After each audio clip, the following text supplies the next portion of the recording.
Senegal President Macky Sall, left, and Chinese President Xi Jinping inspect the honor guard during a state visit in Dakar, Senegal, on July 21, 2018.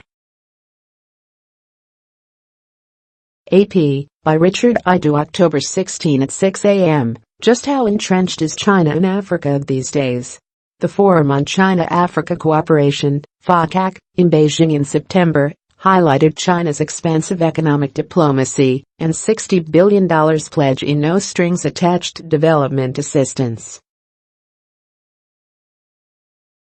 But Zimbabwe's historic election during the summer offered up a different view and suggests that an increasing number of Africans have less enthusiasm for China's assistance and Chinese money. During the campaign, opposition candidate Nelson Chamisa of the MDC alliance evoked strong anti-China rhetoric in an effort to galvanize popular support against the incumbent, Emmerson Mnangagwa of the ZANU-PF. Chamisa promised to expel Chinese businesses if he won, though it's unclear whether this threat influenced his 44.3% to 50.7% loss to Mnangagwa. Opinion surveys and research on China-Africa ties are generally positive about Chinese engagements. So election rhetoric offers a way to chart anti-Chinese sentiment in Africa, which is increasingly harnessed for electoral gain.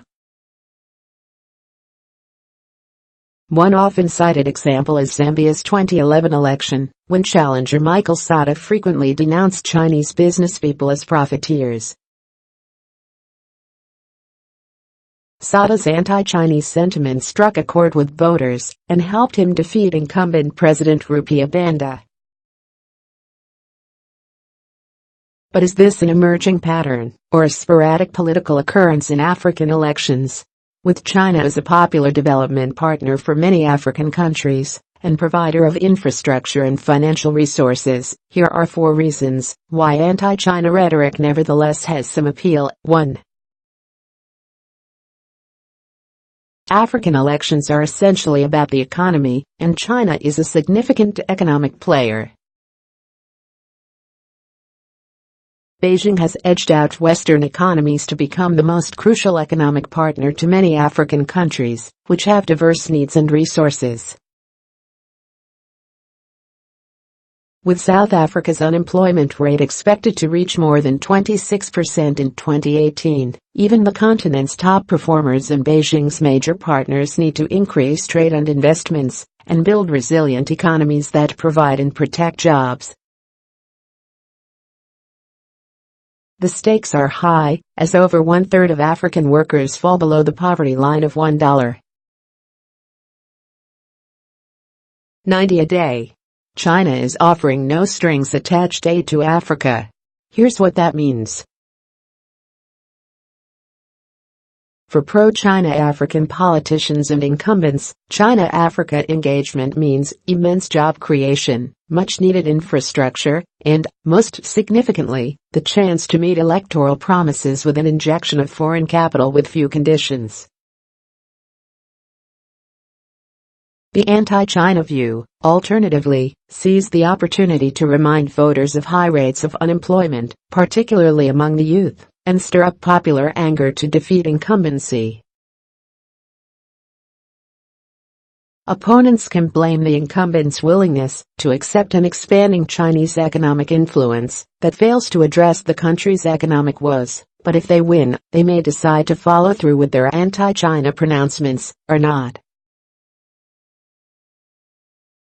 Recently, newly installed President Julius Maada Bio of Sierra Leone cancelled a Chinese-funded airport project signed by his predecessor, after referring to Chinese projects as a sham during a campaign debate. 2. African economies are largely extractive, and China is heavily engaged in this sector. According to the China-Africa Research Initiative, the top 3 Chinese imports from Africa in 2015 were oil, copper and other ores. China's oil purchases come from Angola, Congo, and South Sudan, for instance.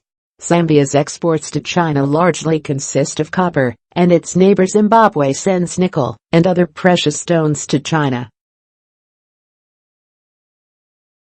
Xi Jinping pledged $60 billion for Africa. Where will the money go? As extractive sectors are often at the core of African economies, foreign involvement or domination of such sectors can easily elicit popular discontent. China's increased interests in these sectors no doubt sparks intense political debates, especially when there are reports of mistreatment of local mine workers or increased Chinese involvement in unregulated mining activities. Sociologist Xingquan Li, for example, details the hardships of Zambian mine workers in Chinese-owned mines, which explains the anti-China popular fury that fueled Michael Sata's victory in 2011. In Ghana, Chinese involvement in illegal artisanal gold mining incurred local resentment, which featured in the 2016 vote that elected Nana Akufo-Addo, who promised to deal with the situation. While some research shows that local population in proximity to Chinese-operated mines enjoy better infrastructure and social services, anti-Chinese sentiments are also highest around these areas, making the local residents prime anti-incumbent constituencies. 3. China has flooded African markets with poor-quality products. A 2016 Afrobarometer survey of 35 African countries indicated an average of 35% of respondents perceive the quality of Chinese products in Africa as problematic for China's image.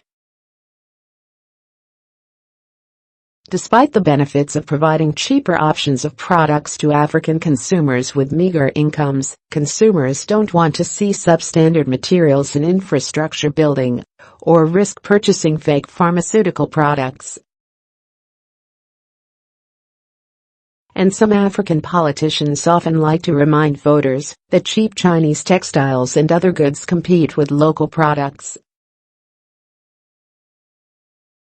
African governments and their monitoring institutions may be complicit in this China-Africa issue, but this is an issue that can be exploited on the campaign trail to influence voters at the polls.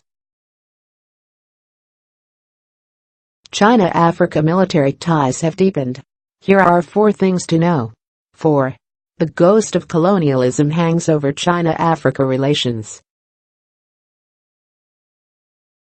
To some Western politicians, China's increased engagement in Africa is nothing more than new colonialism, and growing indebtedness to Beijing should be a bigger concern. Deborah Brodegum, who directs the China-Africa Research Initiative at Johns Hopkins School of Advanced International Studies, argues against the notion that Africans are powerlessly dependent on arrangements skewed in China's favor.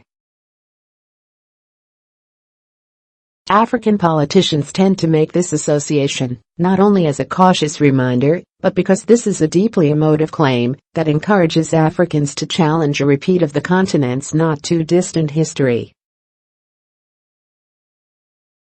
What does this mean for China, and for African nations?